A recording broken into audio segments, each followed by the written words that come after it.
In 2021, the world will be dealing with unhappy legacies from 2020, a devastating pandemic, an economic crisis unmatched since World War II, Donald Trump's deeply divisive presidency, and new wars that test the idea that crises have no military solutions. Here are International Crisis Group's 10 conflicts to watch. Compromise between Afghanistan's government and Taliban insurgents is the key variable in the country's peace process, but much also depends on how the US troop withdrawal is done. Too fast and the civil war could worsen. Too slow and the Taliban could walk away from talks. Getting the drawdown wrong could cost Afghanistan its best chance at peace in a generation. Bloody combat in Ethiopia's Tigray region in late 2020 killed thousands and displaced more than 1 million. It highlighted the country's fault lines, particularly over its ethnic federal system, and the need for national dialogue to bridge them. 2020 saw the Sahel's protracted crisis worsen as inter-ethnic violence flared and jihadists extended their reach in Mali, Burkina Faso and Niger. While military campaigns against jihadists are critical, Sahelian authorities and their foreign allies also need to take steps to calm communal frictions, potentially including talks with militants. Efforts by the US and Venezuela's opposition to squeeze President Maduro out of office have failed. Tough sanctions have worsened the plight of Venezuelans already experiencing a humanitarian disaster brought about by the government's economic mismanagement. It's time for a new approach, one that builds support for a negotiated transition rather than trying to force a sudden political rupture. Libya enters 2021 with an initially promising ceasefire, but troops loyal to the two rival governments remain dug in at the front lines, and talks to bring the country back together under an interim unity government are stuck.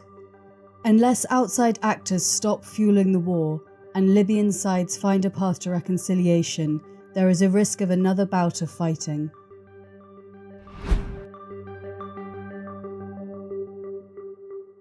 In Somalia, fraught elections loom as the war against Al-Shabaab enters its 15th year. Relations between the federal government and some of Somalia's regional leaders are tense.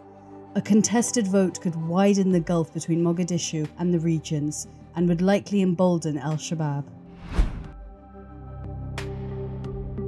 After 5 years of war, Yemen remains the world's worst humanitarian disaster.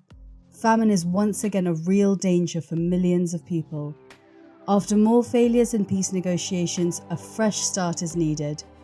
The UN should include more major Yemeni actors in the talks. The Trump administration's maximum pressure policy failed. US sanctions crippled Iran's economy, but Tehran built its stockpile of nuclear material. Its missiles became more accurate. Broader Middle East tensions rose. The incoming Biden administration should rejoin the 2015 nuclear deal, but managing regional tensions will be a challenge. Russia and Turkey frequently back opposing sides on today's battlefields, as in Syria and Libya, or compete for influence, as in the Caucasus. Moscow and Ankara are not themselves at war and are adept at managing mishaps, but any falling out could exacerbate the conflicts where they are both entangled.